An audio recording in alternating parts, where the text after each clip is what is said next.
yamna chobo thadang lobiriba ate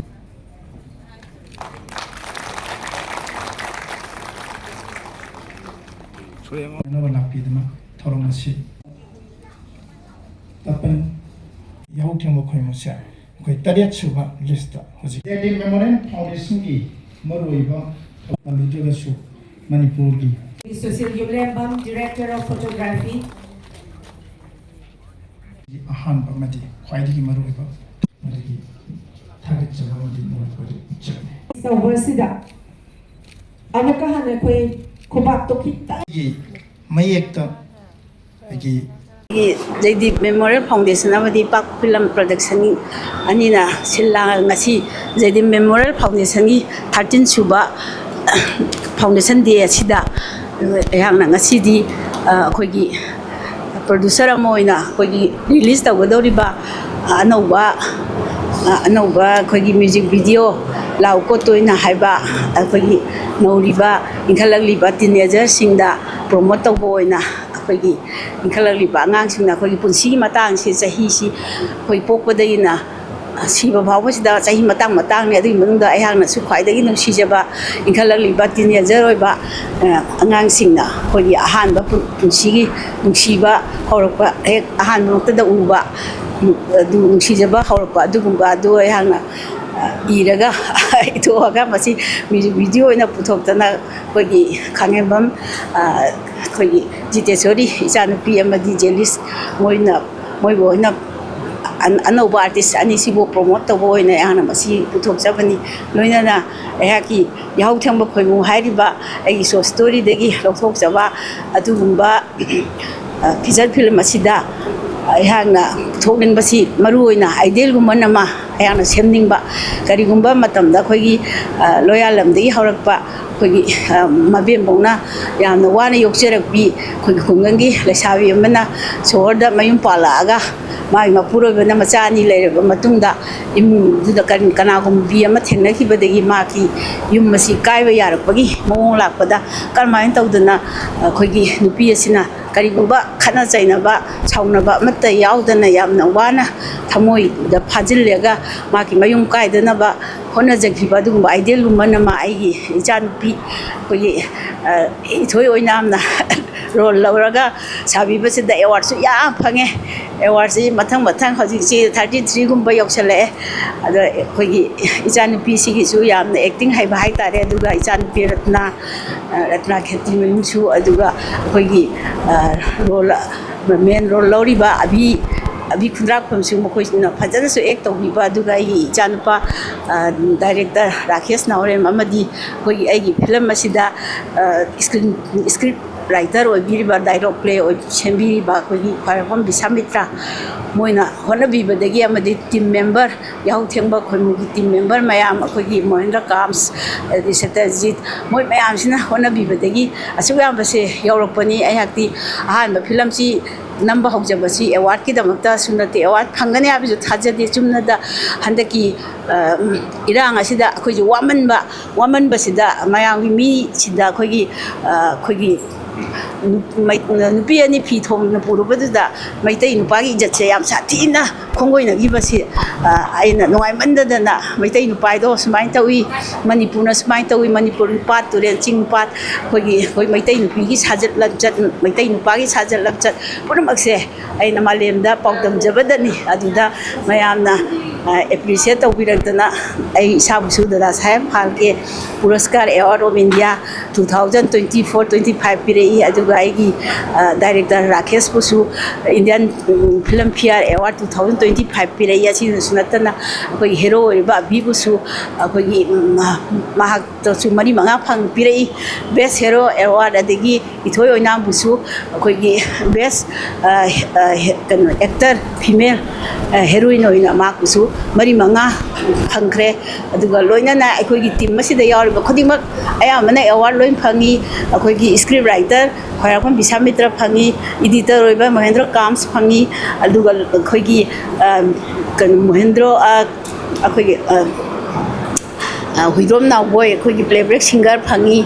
aduga loinana akhoi sida ayamana loina phangi aduga ngasimaksu khoina anauba ngarang lakpa da yam anau supirei je pudagi kari dagi mayam award si mathang phangai adu mayam puna mak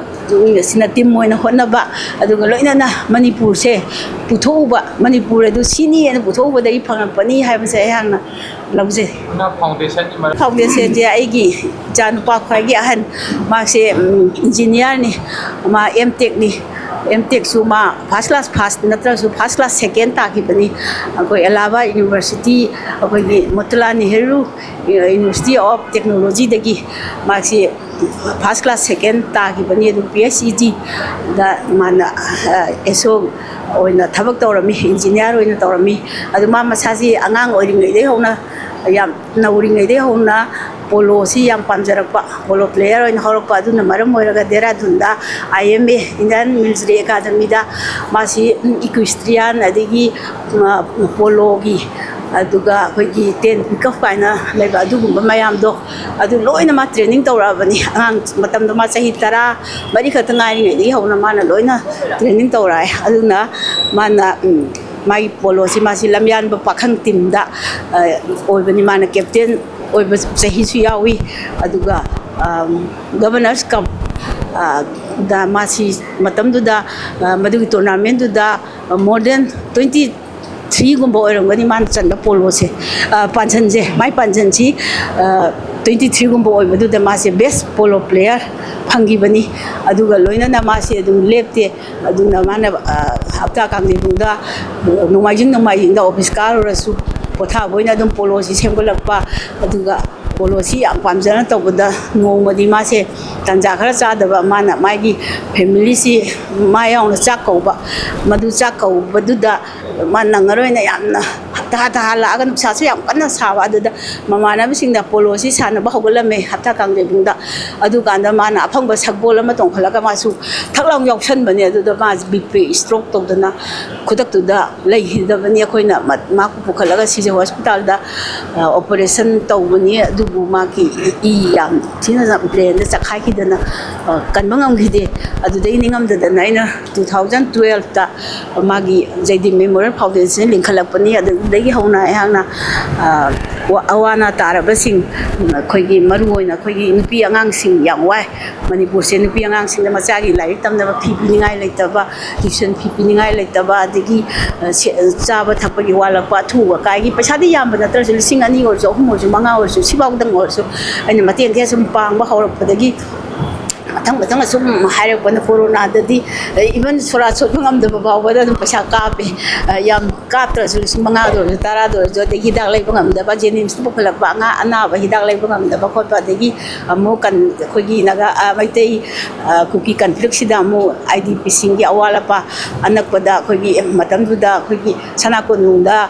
community hall da lai rakpa da khogi kan da hejagang community hall da lai ba ya school girls da kan da lai bse wanghai girls da lai puna ma sigi so koina even lai sabi singi phiron yauna angang singi khong tong tan lak angang singi kho no mo gi nam lo ga lai bi ba khong ba ja lai bi ba dei lai singi boy kolom lai bi ba adu marmak ta khogi kan chaklen amam pijaba loina na moi khogi kan singse moi stage leitana ba khogi